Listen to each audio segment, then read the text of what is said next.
Get. Kaya tutulungan ko na. Ito sila ano.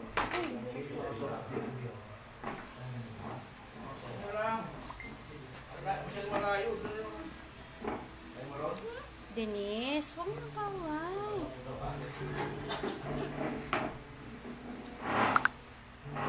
Tayo may maray naman na ba? Nakalis ka dyan, naka-live yan. Si Papa nalilito.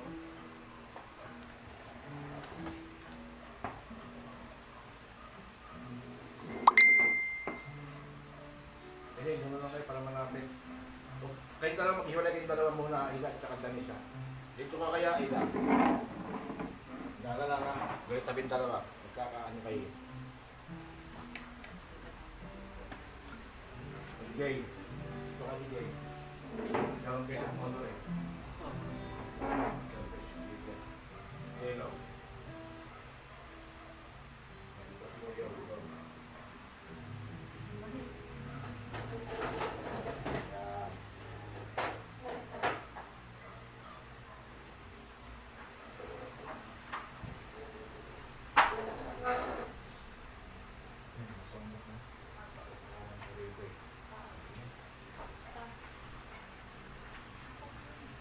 Nakanta kayo.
Diyos na luwalhati sa mga salamat po kami sa inyo sa gawain sa dahil nito, Panginoon. Lord Jesus. Palain niyo po ang bawat isa na naririto, Panginoon, na makadinig ng inyong mga salita, Lord Jesus. Yung gagamitin din, Lord, kung mag-bless sa Kanya, Panginoon, sa bawat isa. Puso kami, Panginoon, sa spiritual. Panginoon, pitawain niyo po kami sa mga kasalanang nakagawa namin, Lord Jesus. Isip man, Panginoon, sa gawa. Sorry po kami. Hallelujah. Salamat. Sa kami sa inyo, Panginoon. Pagkagapan niyo rin, Panginoon. Yung kalakasan, Panginoon. Magharap sa panibagong linggo namin kaharating, Lord Jesus. Iyalay na po namin sa inyo. Lahat na ikaw, yung dakilang pangalan, Panginoon sa Kristo. Amen. Mga po na pamagsa. Ito ang text sa ugali ng awit. Ito.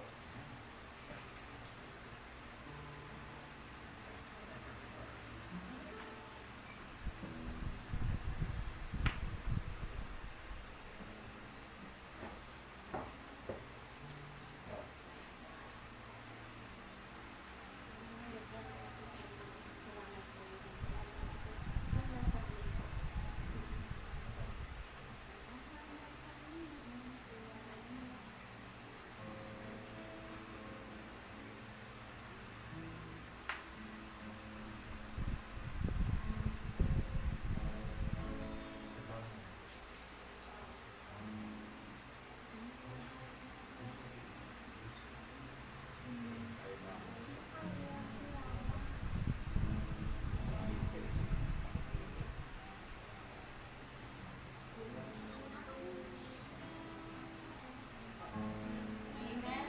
Praise God. Magandang umaga po sa ating lahat. Ako nagpapasalamat sa Panginoon dahil meron na naman pong isang pagkakataon na nagkaroon ng gawain sa dakong ito.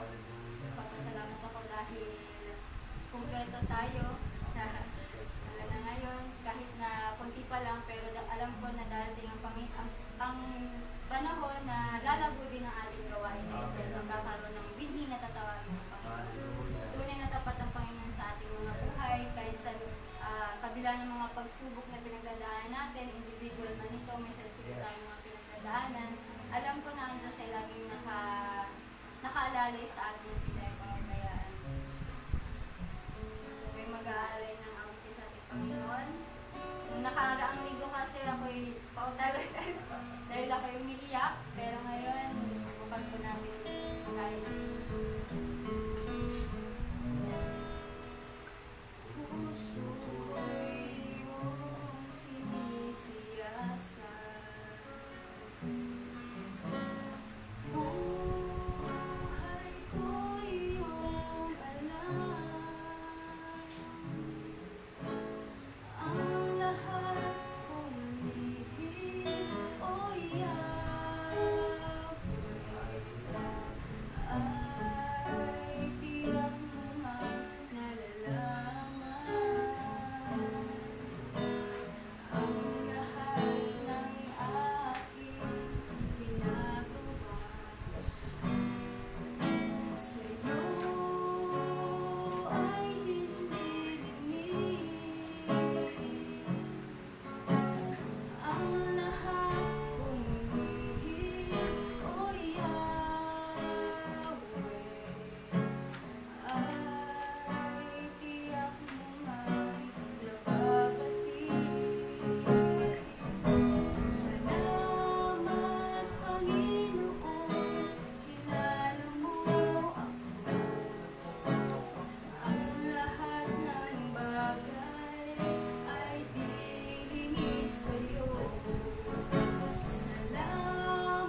tayong lahat. Hallelujah. Apa, tayo dumako sa panalangin.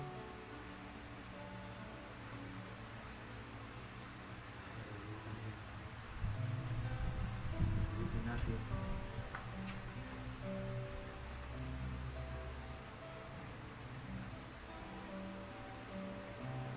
Sa kaon, ipo mo Panginoon.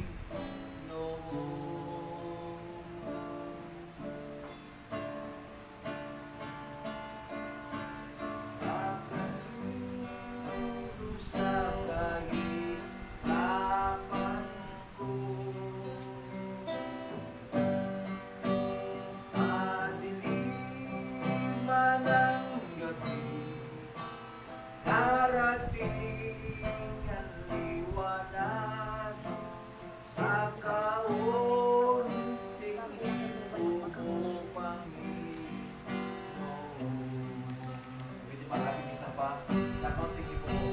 Sa kaunting ipo mo, Panginoon. Yes, Lord. Really touch. Nakakatulog sa kahirapan ko, o madilim man ang gabi, darating ang liwanag sa kaunting hipo mo, Panginoon.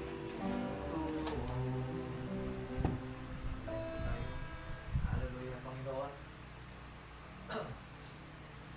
Nagpapasalamat po kami isang pa, O Diyos ng banal, na may likha ng langit at lupa, buhay noon, ngayon at magpakailanman. Diyos nila Abraham, Isaac, and Jacob, at Diyos namin sa mga sandaling ito.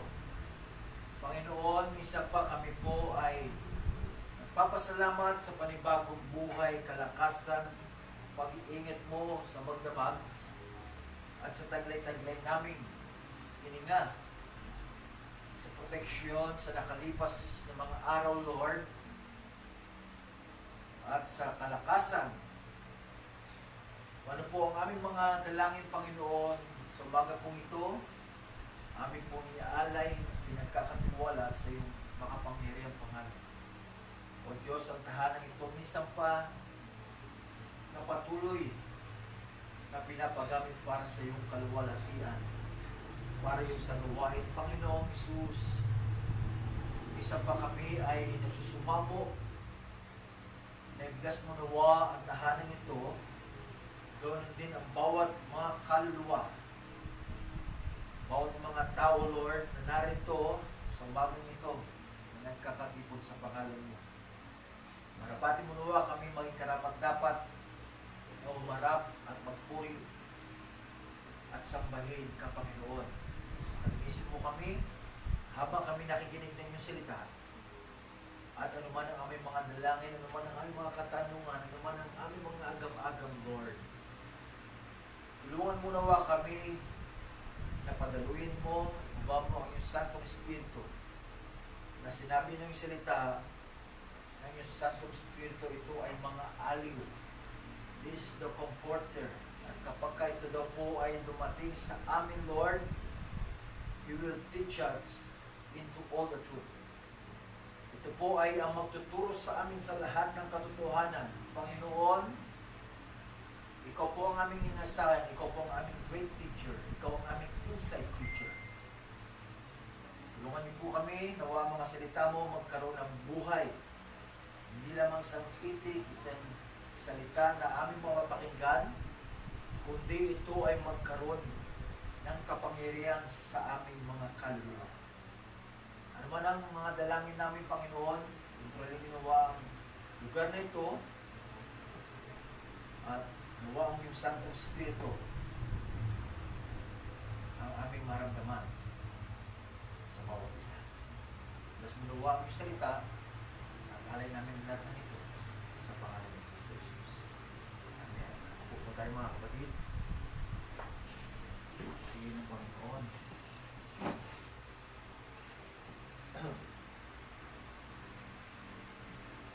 Hallelujah. To God be the glory. Masay po bang bawat isa? Amen. Ito yung second, ito yung pangalawang kataon. So, last Sunday supposedly ay dun sana tayo sa bahay nila Stardesa. So, hindi po kami nagtuloy dahil last Saturday ay galing po kami na Natividad Church. Isang anibersaryo ng mga kapatiran po ng ikatlo. Maraming mga invited, more than 20 plus ng mga naroon ang umaten at tinanggap nila ang ating Panginoon, at yung iba ay umiyak pa pag-prepare ng mga mga ngaral ng Panginoong Ministro. Salamat sa mga kaluluwa na yun kasi imagine, ang tao ay masyadong nagiging busy, they are more conscious on the body. Masyado na pinapahalagahan nila yung katawan. Diba? Napakamahal sa mga babae lang eh. Mula sa, diba? Yung ang tawag doon? Mga pangpaputi, lahat. Buhok, diba? Maging kalalaki yan. Siyempre, pinapahalaga natin eh. Diba? Pero, sabi ng propeta na ito daw po ang ating katawan, pag ito ay namatay, of course, magiging labo. Eh, ang halaga lang daw po nito ay 8 cents. Or 84 cents.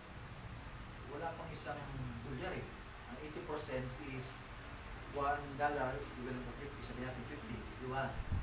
So, 84 cents ay parang import siya 50, 30 something, 30 pesos. No?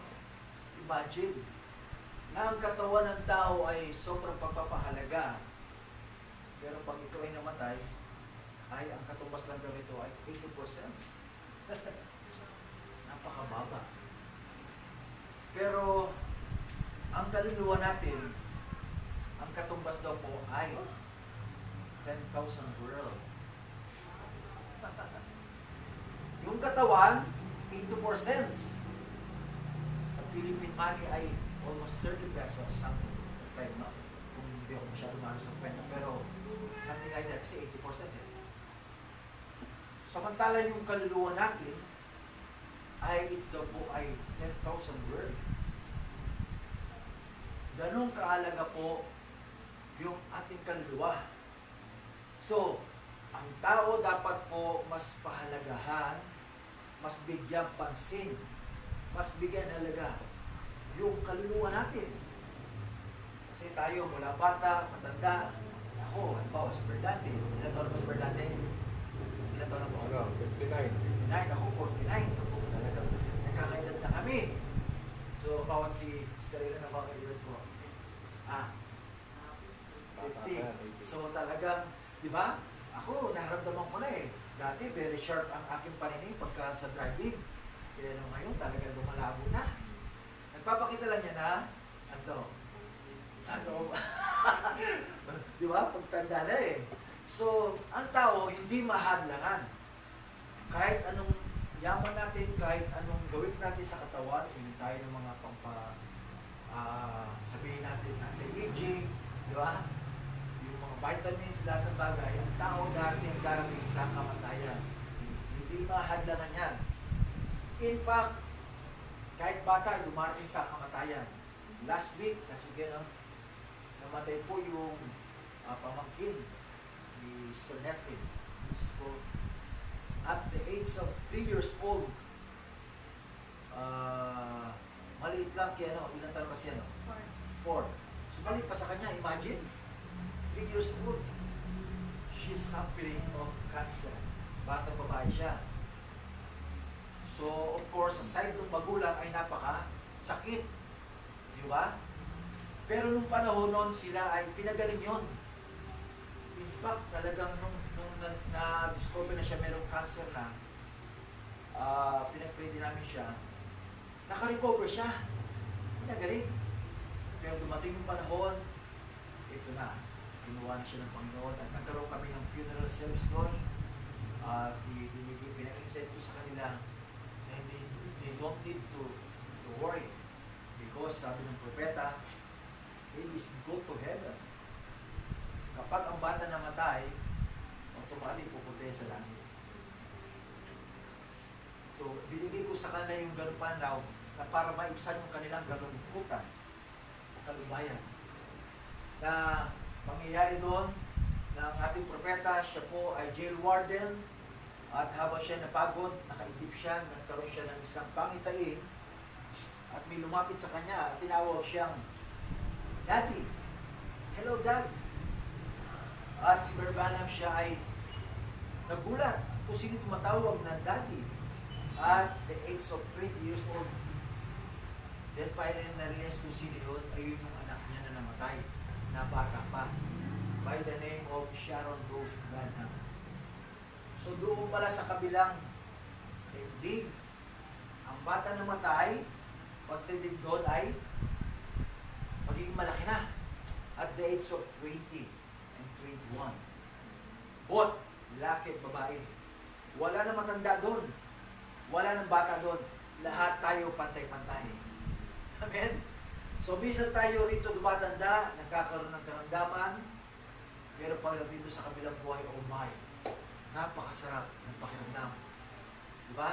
Yung ating karamdaman, bernante, na high blood, na sa sugar, diabetes, o ano pong bagay, panlabo ng mata, sakit-sakit ng mga katawan, diba? Pero pagdating doon, oh my Jesus, salamat sa Panginoon. Diba? So, ganun kahalaga mga kapatid na bigyan po natin tuon, pansin, yung ating kaluluwa. Kasi ang tunay na tayo, the real you, is your soul. Ang tunay daw pong tayo ay yung ating kaluluwa. Hindi yung nakikita natin. Ito nakikita nyo sa akin, ito lang ay isang tabernakulo. Tabernacle, which is lang, tahanan. Diba? At sabi ng Bible, ito ay mawawala. Sabi doon, if there's earthly tabernacle, will be dissolved. Kapag ito daw pong katawan ay mawala, masira, merong isang, there is another one. There is one waiting for us. Merong isa na naghihintay sa atin. Hallelujah. So, mga kapatid, ganun kahalaga po yung ating mga kaluluwa. So, let us take heed. Bigyan natin tuon, lagi ng pansin ang salita ng ating Panginoon. Okay? Tumayo po tayo lahat. Bilang pagdalang po. Okay ba po ba tayo? Amen. Praise the name of Jesus. Hindi po inot po para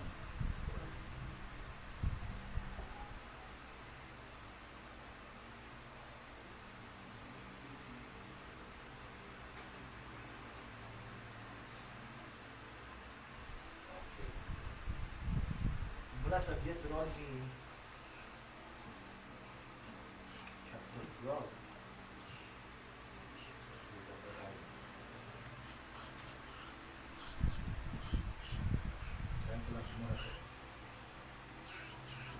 Keep, okay, 12 no? 5:12, Deuteronomy chapter 5 verse 12. Keep the Sabbath day to sanctify it, as the Lord thy God had commanded thee.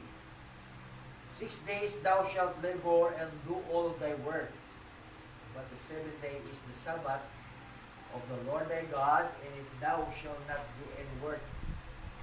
Thou, nor thy son, nor thy daughter, nor thy manservant, nor thy maidservant, nor thine ox, nor thine ass, nor any of the cattle, nor thy stranger that is within thy gates, that my manservant and my maidservant, my rest as well as thou.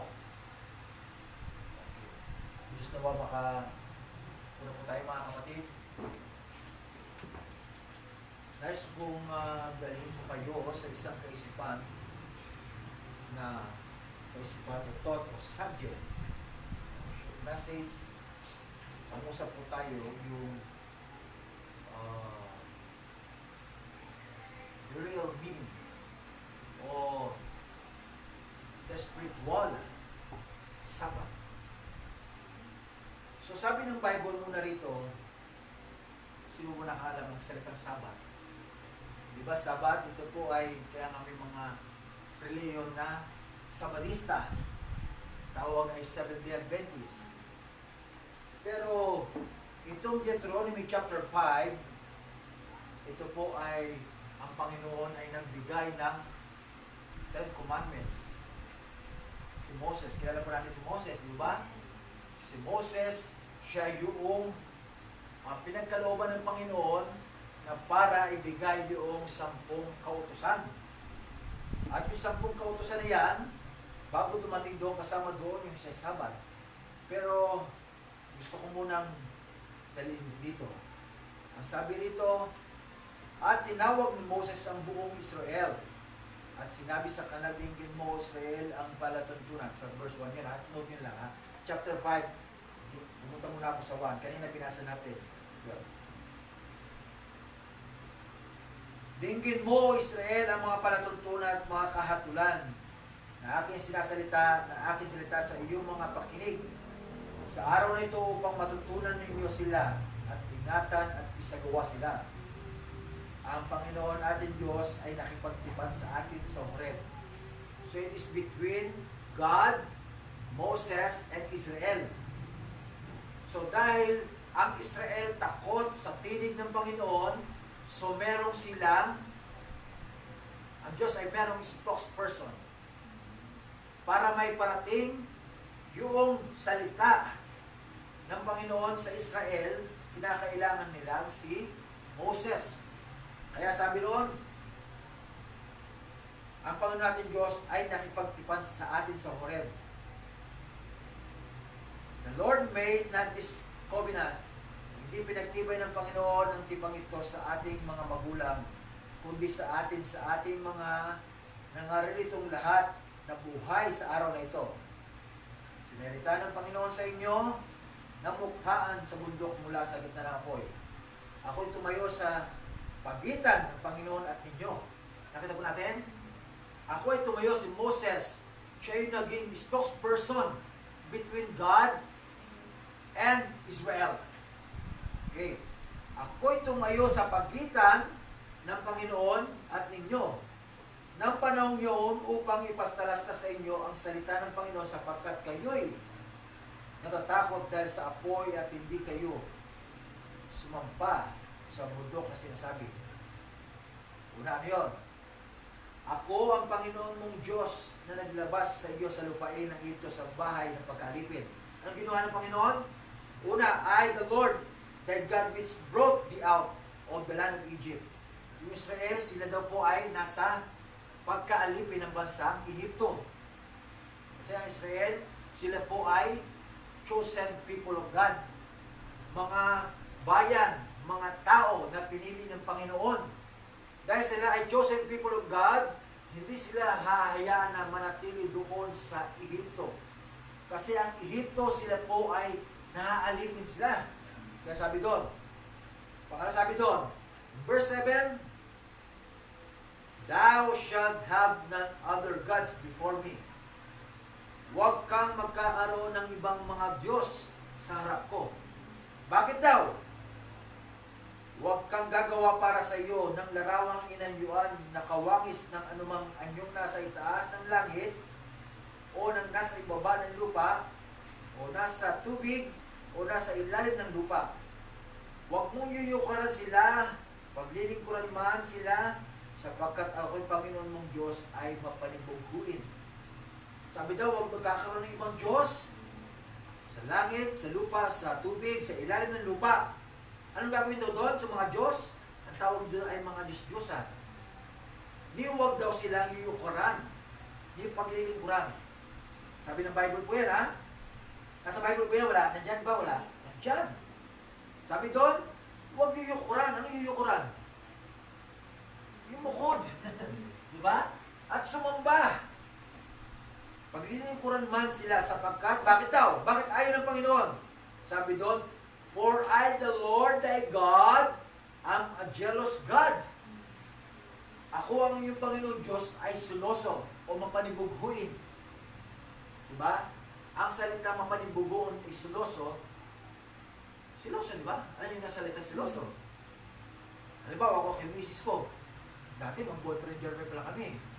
Pag nakita ko meron brothers na umaano na yan nakipagkwento lang.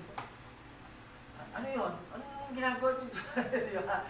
Ibig sabihin, nakuha nyo rin, ito ko nang i-elaborate. Ganun. Na masyado tayong very, ang tawag nun?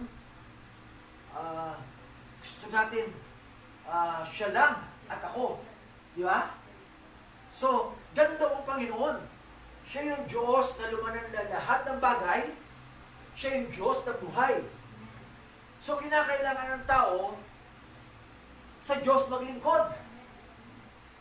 Ngayon, kaya nga maruin sinabi ng Biblia, which is ayun ay nakapaloob sa 10 utos. Huwag daw sila yukan paglingkuran sapagkat I am a jealous God, na aking dinadalaw ang kasamaan ng mga magulang sa mga anak sa 3 at 4 na saling na nangapupuot sa akin.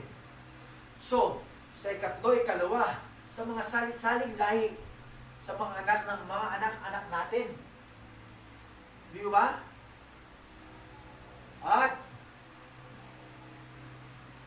At pinagpakitaan ko ng kaawaan ang libo-libong umibig sa akin at tumutupad ang aking mga utos.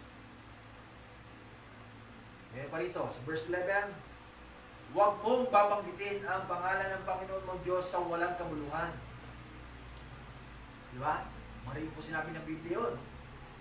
Sapagkat hindi aariin ng Panginoon na walang sala ang bumanggit ng kanyang pangalan sa walang kabuluhan. Then, pagdating ng verse 12, keep the Sabbath day to sanctify it as the Lord thy God had commanded thee. Ngayon, dito tayo, Sabbath. Isa sa mga kautusan, ang Sabbath, ang Diyos nilang God created the heaven and earth. Ito ay 6 days. Nilalang ng Panginoon ang lahat ng lupa, lahat ng bagay ay 6 na araw. At sabi ng Bible, on the 7th day, God rested. Sa 7 araw, ang Diyos daw ay nagpahinga. Tama po? So, nasa Bible ko yan, na-inot nyo lang, magbabagit lang po ako sa segment niya kabila. Ang 1 araw sa Panginoon ay 1,000 taon sa atin. So, kung 6 na araw, nilalang ng Panginoon, ang langit lupa ay ilang taon sa atin? 6,000 years. Diba? So, on the 7th, God rested. Ngayon, mga kapatid, dito tayo sa, ang tawag doon, computation, o pagkakasunod-sunod ng araw, kasi may kinalaman po ito. Titignan po natin, ang Sabado, ito po ay tinatawag na Sabat, kaya nga Sabado eh. Tama to? Tama po? Ngayon, ano ang kaibahan ng Sabat, Saturday, sa Sunday? In the Old Testament, they are literally keeping the Sabbath day. Isa sa mga utos talaga sa lumang tipan, ipangilin mo. Yung binasa natin dito sa kanina, the 7th day is the Sabbath day, sa 14 yon. Sabi doon, tignan nyo. Ngunit ang 7 araw ay Sabat sa Panginoon. Ano yung 7 araw? Sabado. Sabat sa Panginoon. Mong Diyos, sa araw na iyon ay huwag kang gagawa ng anumang gawa. As in totally rest. Wala. Ano gagawin mo? Tulog ka lang. Pahinga. Listen, di ba? Huwag kang gagawa ng anumang gawa. Ikaw ni ang inyong anak na lalaki at babae, ni ang inyong alipin, lalaki, mga alipin, lahat, sa kasambahay, pati ano, ni ang inyong asno o yung mga hayop, baka, kalabaw, tupa, di ba ginagamit yan? Para sa pang-araro, o ginagawa para sa bukid, saka. So, ayun ang sabi ng Bible. Kaya ang Sabbath, o na literal sa Old Testament, ito as in rest. Sabbath means rest. Ang salitang Sabbath, ito ay kapahingahan, pahinga. Pero maraming mga nagkamali, maraming mga tao na they took literally on the Sabbath. Kaya nga sila ay they observe Saturday because they believe na yung Sabado ayan yung Sabbath day. Kaya sila ay nananambahan ng Sabado. Kaya merong mga Sabadista. Tinawag sila Sabadista kasi Sabado sila nananambahan. Na ayon ang sinabi ng Biblia. Saan? Sa Lumang Tipan. Ngayon, ang Biblia po ay composed of two testament. Merong dalawa. Ang Biblia, ito po ay may nakapaloob ng dalawang testamento or two books. Una, ito ay Old Testament o Lumang Tipan. At pangalawa ay New Testament, Bagong Tipan. Tama po? Yung binasa dati dito sa Deuteronomy chapter 5, it talks about the Sabbath. Sa Lumang Tipan, nangusap yung literal na Sabbath, which is Sabado. Pero, ano naman ang kaibahan na yung mga taong nananambahan sa araw ng linggo? Just like us. What is the difference between Sabbath and Sunday? Saturday and Sunday. In the Old Testament, they observe literally ang Sabado. Diba? Pero pasinin natin, ang pinaka-meaning o pakahulugan ng salitang Sabado ito ay rest. Ito ay tama doon kung ikaw ay nanatiling nabubuhay sa Lumang Tipan. Pero sabi nga po, ang Biblia ito po ay composed of Old and New Testament. Magbibigay po ako sa inyo ng halimbawa. Noong dumating ang Panginoon, siya po, basahin po muna natin, no? Tingnan po natin. Ang ating Panginoon, dumating siya rito.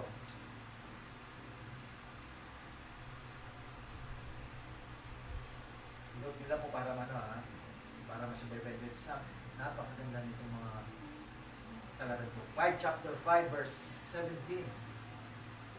Kasi alam po natin na ang Lumang Tipan may mga hula po dyan patungkol po sa pagdating ng Diyos, ng Emmanuel. Diba? Isaiah 96, 7:14 Isaiah, yung Prince of Peace, the virgin shall conceive and bear a son, and he shall be called Emmanuel. He shall be called Emmanuel. Diba? At sa 9:6, sabi doon, isang papanganak, Prince of Peace.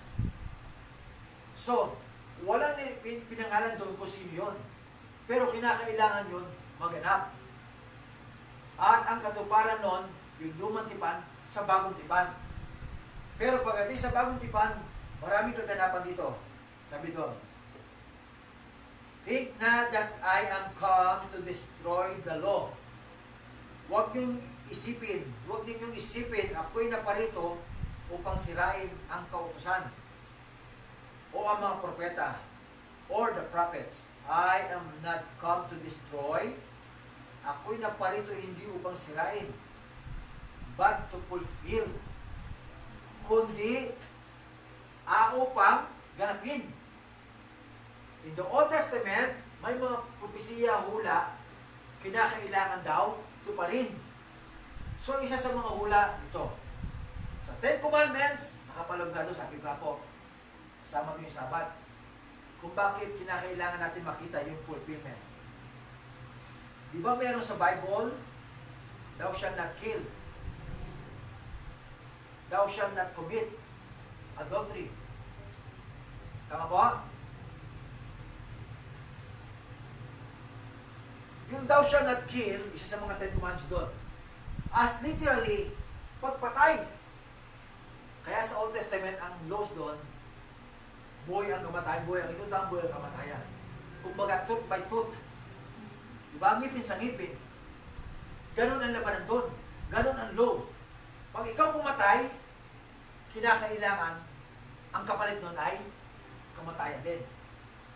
Kaya sabi nun, thou shall not kill. Pero sa bagong tipan, anong sabi? Tingnan po natin mga kapatid.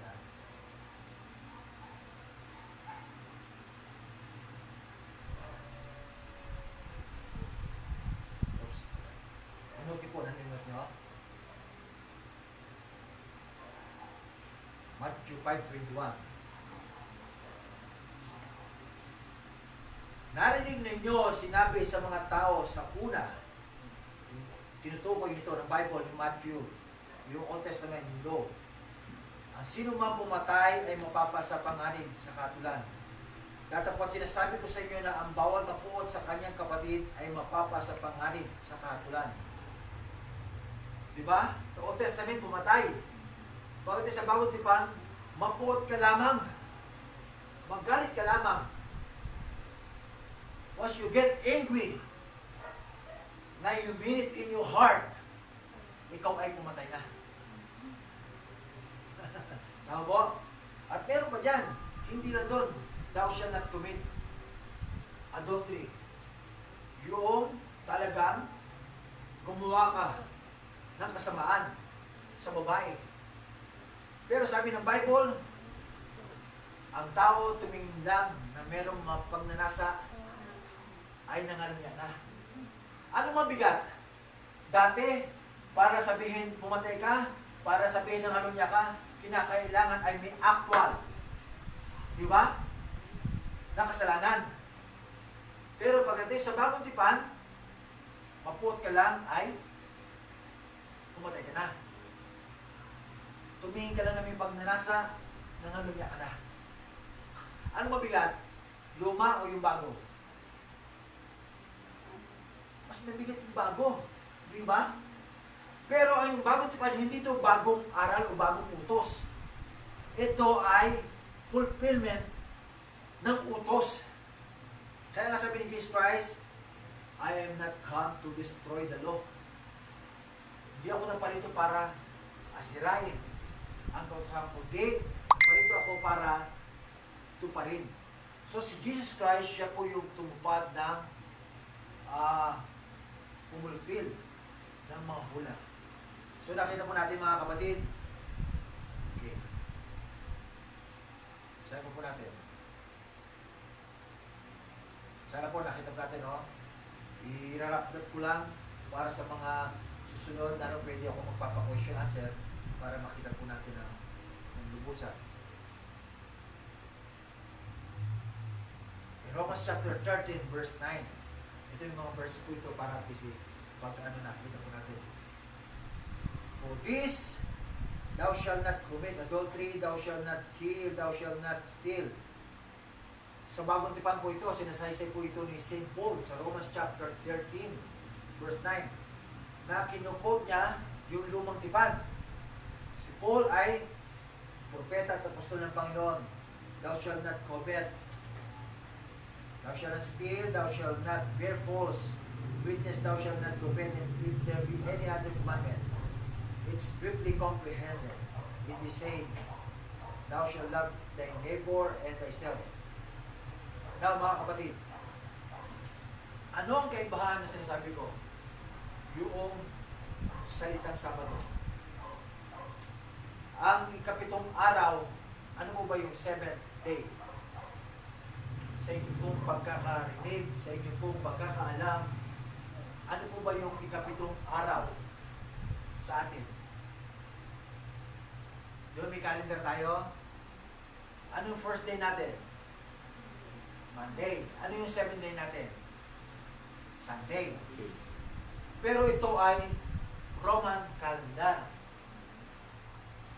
Itong from Monday to Sunday, ito ay Roman calendar. Ito ay implement.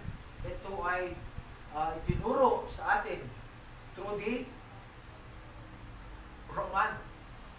Ito yung ating nakalulunatan, nakagisnan. Pero doon sa Jewish calendar, ang first day doon, magsisimula ng Sunday. Sa atin, ano? Monday. So, dapat tayo ay susunod doon sa Jewish calendar. Kaya lang tayo ay dito nabubuhay kung saan, di ba? Ang nagagamit natin ay Roman calendar. Anyway, so yung first day, ito ay Sunday. Pasin po natin. Ang seventh day, ito ay Saturday. Kaya sabi ko ay yung Sabadista, they took us literally. They observed literally Saturday. Pero tandaan po natin, pagdating ng Saturday, pagdating ng Sunday, ito po ay first day. In Matthew chapter 28, huwag na lang po, si Jesus Christ, siya po ay nabuhay on the first day of the week. Ano yung first day of the week? Sunday. Kaya ang Sunday, halos maraming mga Kristiyano, maraming sumasamba, maraming nagkakatipon. Bakit Sunday? Because Sunday was the Resurrection Day. Tama po? Kaya tayo sumasamba, kaya tayo nagkakatipon sa araw ng Sunday, then we recognize ating pong kinikilala, ating pong siyasampalataya na sa araw ng linggo, the first day, ang Panginoon ay nag-resurrect. Okay. Now, yung pinaka-meaning, yung pinaka-very deep meaning ng Sabbath, ay ito ay hindi literally. Kasi kung gagawin natin literally, dapat wala tayong gagawin. Buong araw, nandun lang tayo. Tulog, walang gawa. Hindi, wala tayo. Nandun lang tayo lahat. Mga kasambahay, mga alagang hayop, as in wala. Pero hindi, ang ibig po sabihin, ulitin ko po, ang ibig po sabihin ng tinatawag na Sabbath, ito po ay rest. Hindi literal. Saan pumapatungkol yun? Na yung rest. Sabi ko nga po, ang ating kaluluwa, kung gaano po kahalaga, kung gaano po, kung ano ang equivalent, kung ano yung timbang, yung purpose o layunin, o importansya ng ating kaluluwa. Ang Panginoon, ang sabi niya rito, Matthew chapter 11. Okay, nakita niyo dyan, pwede mo pa i-request po dyan na basahin po. Mateo chapter 11, verse 28. Sige po.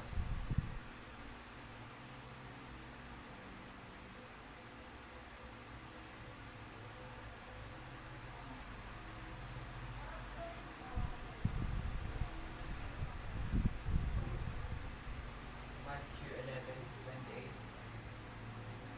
Tagalog ba? Magsiparito sa akin kayong lahat na nangapapagal at nangabibigatang lubha, at kayo'y aking papagpahinahin. Okay, salamat. So, this is the Lord Jesus Christ speaking. Ito ay sa aklat ni Matthew. At ang Matthew ay nakapaloob sa bagong tipan. So, yung best, literally, nagpahinga sila sa laman. Ayun yung the way they observe, the way they worship the Lord. Pero nung dumating ang Panginoon, sabi nga, para bigyan, i-magnify, bigyan ng kapangyarihan, bigyan ng palawakin kung anong ibig sabihin nung Sabat na ay rest. At ang rest ay hindi ito pumapatungkol lang sa literal. Kundi, sabi doon ng Panginoon, mismo Panginoon come unto me. magsilapit daw kayo sa akin. Kanino tayo lalapit? Sa Panginoon.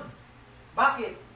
Kasi alam ng Panginoon na ang tao ay merong mabibigat na suliranin. Ang tao ay may mabigat na kasalanan. Ang tao ay may mabigat na kalalagayan na hindi niya kaya by their own selves. Ang kailangan, wala iba kundi ang Panginoon. Kaya nga sabi niyan, come unto me, all, lahat. Lahat tayo.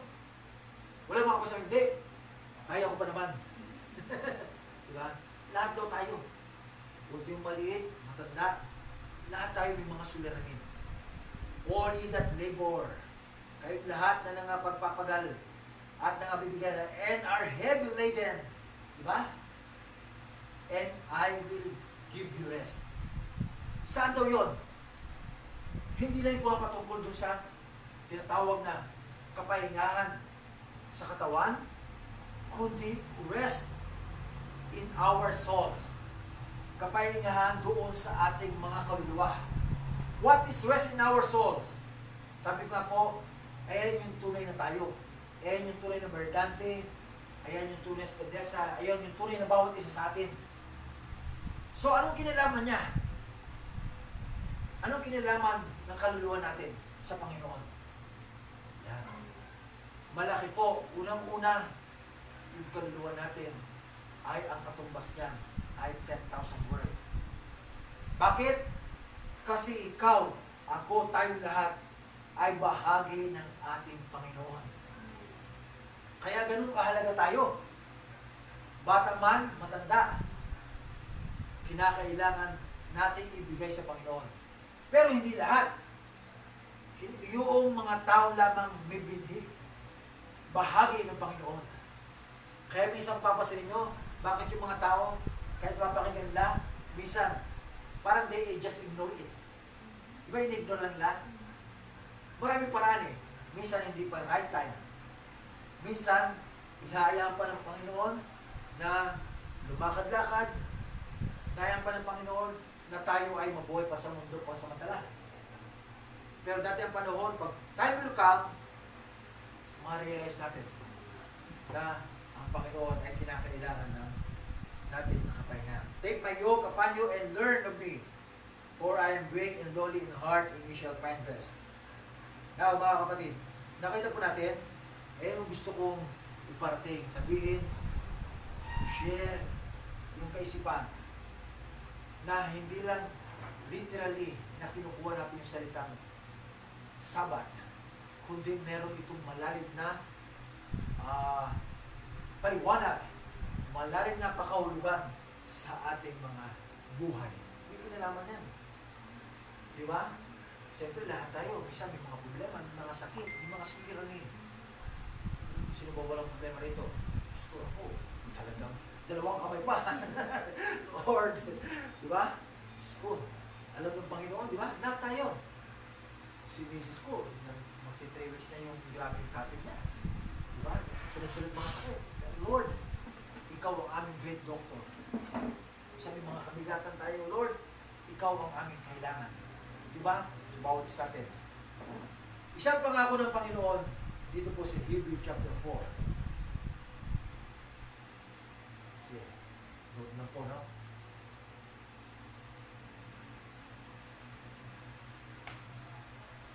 Chapter 4, verse 10 sa atin.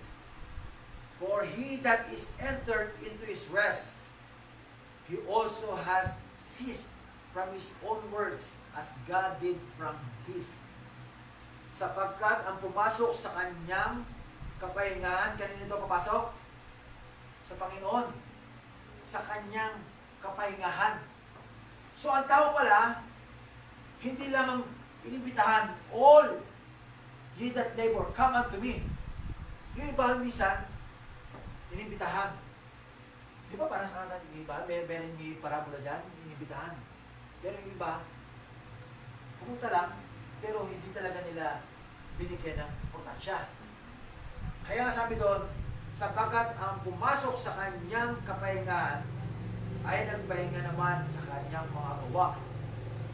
So si St. Paul, Hebrew chapter 4, nangusap naman, ang pumasok daw, tayo, pumasok sa kanyang kapahingahan ay, he ceased. He also had ceased from his own works. Saan yun? Tuloy natin. Ay nagpahinga naman sa kanyang mga gawa, gaya ng Diyos sa kanyang mga gawa. Magsipagsikap nga tayo ng pagpasok sa kapahingahan noon upang huwag marapa at sinuman ayon sa gayong halimbawa ng pagsuway. Sapagkat ang salita ng Diyos ay buhay at mabisa at matalas kaysa alinmang tabak. May dalawang rin. Nakita po natin mga kapatid, ang point po na sinasabi, pumasok daw tayo sa Kanya. Sapagkat ang pumasok sa Kanyang kapahingahan ay nagpahinga naman sa Kanyang mga gawa. So ulitin ko po, the reason kung bakit Sunday ang ating panambahan dahil sa ito ay kinikilala natin o ating pag-respeto, pagkakilala, pag-recognize na pagkabuhay natin. So ito ang pinaka-real meaning, hindi lang yung tinatawag na Sabat, kundi yung rest in our souls. Ito pa natin mga kapatid, I hope and I believe, so pwede ako magbigay ng dalawa o isa, baka may mga katanungan, habang tuloy ko before we go to the conclusion first. Sa mga sunod, lalagyan ko pa ng mga part 2 ito. Nakita po natin, pwede po makaitanong kung halimbawa ano itong tinatawag na Old Testament at sa Bagong Tipan. So, Old and New Testament, ang Old Testament, ito po ay shadow. Ang New Testament, ito po ay reality. Yung mga tao na buhay doon sa ilalim ng lumang tipan, sila po, they are just still living under the shadows. Kaya po, hindi nila nakilala ang Panginoon. Kaya po, yung mga Israeli, mga Hudyo, pinapako nila ang Panginoon. Diba? Sila yung promotor. Yung sinabi ng Panginoon, sino ba ang gusto nyong palayain? Ba, yung pagsabi pala ng palayain, sumigaw agad yung mga Hudyo. Barabas! Barabas ang palayain. Diba? Ano ang gagawin nyo dito sa Kristo na tinatawag? Ipako sa krus. Crucify Him. Bakit nila hindi nakilala? Bakit nila, kasi po, they are just living under the shadow. Nakalimutan nila na yung kanilang hinihintay. Imagine alam nila ang kautusan. They know about the law of Moses. In fact, mga ano sila, talagang mga matatalino pagdating sa mga kasulatan. Pero nung dumating ang Panginoon, siyempre nga naman, hindi naman kapanipaniwala eh. Di ba? Ilagay natin sarili natin doon. Dumating yung isang bagay na biro mo, sabihin natin isang kilalang tao. Darating doon sa ating lugar, sabsaban, di ba? O isang lugar na squatter, isang lugar na napakarumi, maamoy, hindi karapat-dapat sa paningin. Eh di ba hindi mo talaga paniniwalaan? Pero nakalimutan nila na ma-recognize yun. Bakit po? Pinagtulutan yun ng Panginoon para makita ng mga tunay na binhi ng Panginoon. Dalawa na yan. Only the true seed, only the bride of the Lord Jesus Christ ang makapag-recognize, ang makakilala sa tunay ng Panginoon. Ulitin ko po, hindi na tayo nabubuhay sa ilalim ng shadow, kundi nabubuhay tayo sa ilalim ng realidad. Ano mo yung shadow? Ano mo yung, di ba dalawa, merong isang araw, merong isang buwan? Ang buwan, pag sa gabi, napakaganda yan, di ba? But when the sun comes up, nakikita ba yung buwan? Hindi na. Hindi na. Nila mo na. ng liwanag ng buwan. Tama po? So, nung dumating ang Panginoon, wala na. Wala na yung shadows. Kinakailangan na ang maliwanati, kilalanin ang ating Panginoon. Siya lamang po ang nagbibigay ng kapahingahan sa ating kaluluwa. Sa lahat ng karamdaman, sa lahat ng problema, sa lahat ng suliranin, He is the answer. He is the only one that can give us, that can protect us from any danger. So, God bless all. Salamat once again. And I believe and I hope tuloy-tuloy na to. Amen? So, sama lagi natin panalangin, no? I believe na may mga kaluluwa pa rin na may matatawagin ng Panginoon. Kasi ganun lang talaga yung isa pa simula, di ba?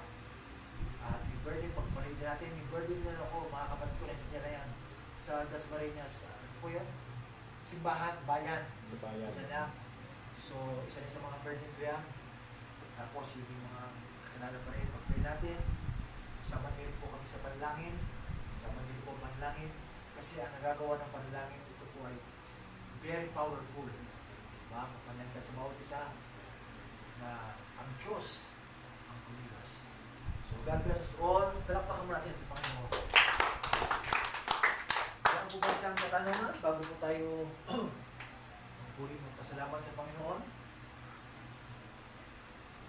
Okay, kung wala mag-pili after mamaya ng magkaroon na habang magkakatanungan.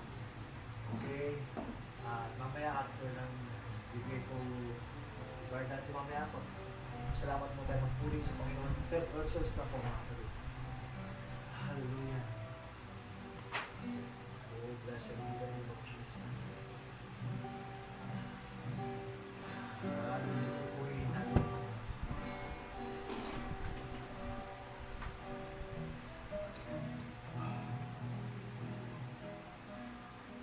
Awit natin. Purihin ang Lord Diyos. Purihin ka, O Diyos. Ang aming alay ay pagsamba. Kalwalhatian, kung karangalan, kapangyarihan mo'y walang katulad. One more time. Purihin ka, O Diyos, everybody. Purihin ka, O Diyos. Ang aming alay ay pagsamba. Kalwalhatian, kung karangalan, kapangyarihan mo'y walang katulad. Ikaw ang tunay na Diyos. Ikaw ang tunay na Diyos. Ika'y walang katulad. Ika'y nag-iisa. Ikaw lamang, wala na iba. Sa'yo ang aming awit, tingin ang aming piling, isisigaw sa buong mundo. Dakilaan mo. Awitin ko man lahat ng awit sa mundo. Di kayang ilarawan ang kadakilan mo. Kulang ang lahat ng hula, kulang maging mga salita upang ihayag ang kabutihan mo. Wala katulad, wala kang katulad, wala nang higit sa'yo, wala kang katulad.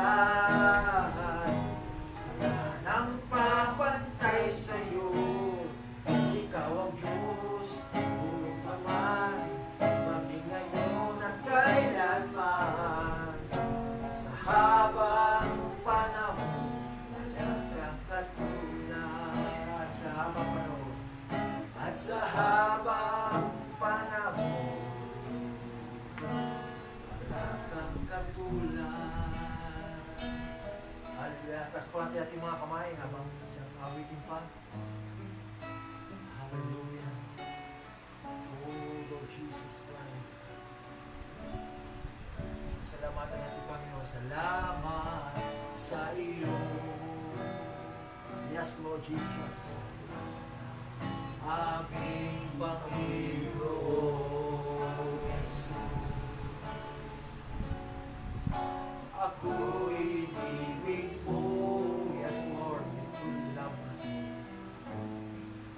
At inangking lubos. Hallelujah. Ang tanging alay ko sa'yo aking Ama, at buong buhay ko, puso at kaluluwa, di makaya nang ipagkaloob. Mamaliyas,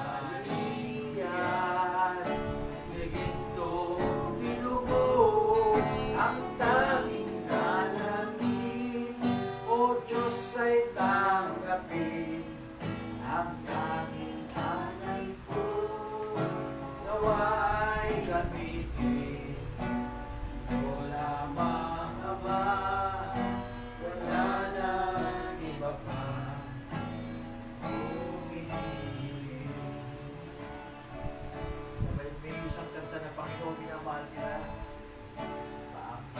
Panginoong minamahal kita, paglingkuran kita habang nabubuhay. Lumagsaman, lumagsaman ang mga pagsubok, hanggang kung ikaw ay sa aking susubaybay. At ako'y maglilingkod sa'yo upang ipahalan ang iyong salita. Buhay ko man aking ialay bilang handog sa'yo, Panginoong Jesus. Hallelujah. Oh, glory to God. Panginoon, nakikita mo po ang aming mga kamay na nakataas, Lord, na ito po ay tanda ng aming pagsuko, ang aming pagbibigay ng aming buhay, Lord.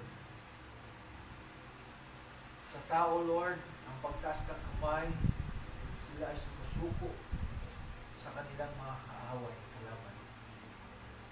Pero kami, Lord, may iyong mga hallelujah, mga tao na aming nakataas ang aming mga kamay, Lord, bilang magtanda na inialay po namin ang aming mga sarili. Kontrolin mo nawa ang aming buhay, Lord, mula sa aming katawan, espiritu at kaluluwa, kung saan aming tinalakay, Lord, ang tunay na essence, the real meaning of rest, which is the rest in our soul. Lord Jesus, may you help us. Marami kami mga kabigatan, marami kami mga kasalanan, marami kami mga hindi nagagawa, hindi karapat-dapat sa iyo, Lord. Tulungan mo po kami, Lord. Kunin mo nawa ang aming mga kabigatan sa aming puso. Oh, Lord Jesus, sapagat ikaw lamang ang nagbibigay ng kapahingahan. Oh, Lord, ang mga buhay, mga kapatid nito, Lord, patuloy kang mangusap, patuloy mo nawang kontrolin ang aming mga kaluluwa. Alam namin kung gaano kahalaga ang kaluluwa sa iyong paningin, Panginoon. May bless, Lord, this house and the family of these members of this family. And this is the vessel, Lord, of Jesus, na bawat isa, Lord Jesus, Lord, sa lupoy na napakaganya, nasa maraming pagod pa siya po yan, hindi pa nakakatulog, Lord. May you bless my precious brother. May protect him, Lord. May you use him, hallelujah, use him mightily, Lord. May bigyan niyo po siya makapangyayang paggamit, hallelujah, upang siya magamit para sa gawain dito, Lord Jesus. Naglayin namin, Panginoon, gawain ito, Lord. Patuloy niyo po, Panginoon, nahiniwala kami, hallelujah, na ito po ay pinapasimulan niyo na muli. Binibigyan niyo naman kami ng expression, kalakasan, kagalakan, Lord, na ipagpatuloy namin ang gawain. Once again, Ngayon, bless each everyone of us sa aming mga panalangin, mga dalangin, Lord, kunin mo mula. Inaalay po namin lahat na ito, ganyan din, Panginoon, sa matapos namin gawain, hanggang sa aming pag-uwi. Samahan niyo po kami, ang aming anak, Lord, aming anak, magluhasay, makatid kami. Sa parang pulay din mga Panginoon, ang aming pangangailangan, Lord, sa araw-araw. Halay po namin lahat ng ito sa pangalan ng Kristo Jesus. Amen. Palapakan natin ang Panginoon. God bless all. Sa ating gawain, ibigay ko sa ating pagkakataon ko na si Brother Dante. Meron siyang mga words of few words. God bless you, Brother Dante. God bless you, Brother Jason. We're watching you. And the Lord bless you. God bless you.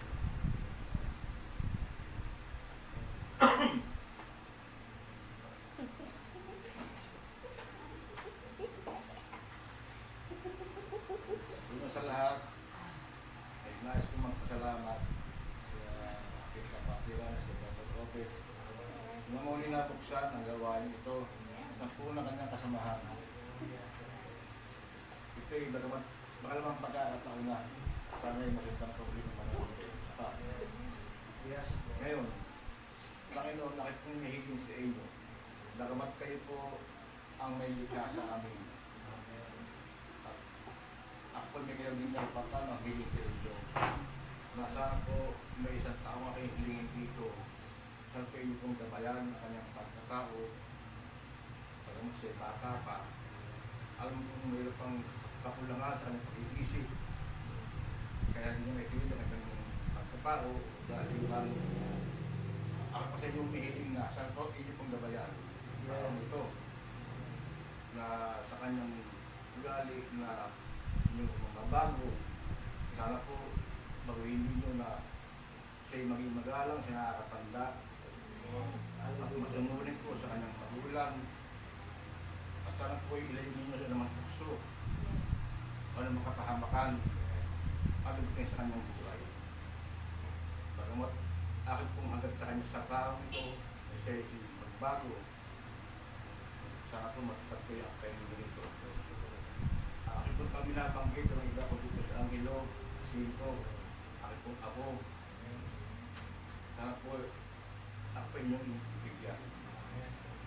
Paligalan po sa pulaking pamilya, mga anak, mula po kay Tina, Angela, kay Jason, PBJ Junior ko, si Jessica, sa lahat at umanugang si Jessa. Sanapin nyo silang gabayan, asal po silang magkasundo-sundo lahat, at hindi po ilayo sa anumang kapahamakan. Asal po maging mahusay at maganda kanilang umumuhay. Yan po aking Panginoon, saan po yung ito ninyong iyan o saan po ako ito inyong gabayan. Saan po aking buhay ko po, saan po hindi po sa inyong habang pa ninyo ng aking mga anak at mga apo ay magabayan ko pa sila. Salamat po Panginoon, alam kong may kayo nandyan at inyo narinig aking hihiging sa inyo. Salamat po Panginoon. Amen. So, namin sa ating pakitipan ng Lord, Lord, this morning. Panginoon, pinagkalog natin ng Lord ang panalangin. Amen. So, God bless you all. Tumay po tayo lahat. Nagitin natin yung I love you, I love you, Lord. Kamayan, sabihin, God bless you, brother, God bless you. Oh, I love you in the night.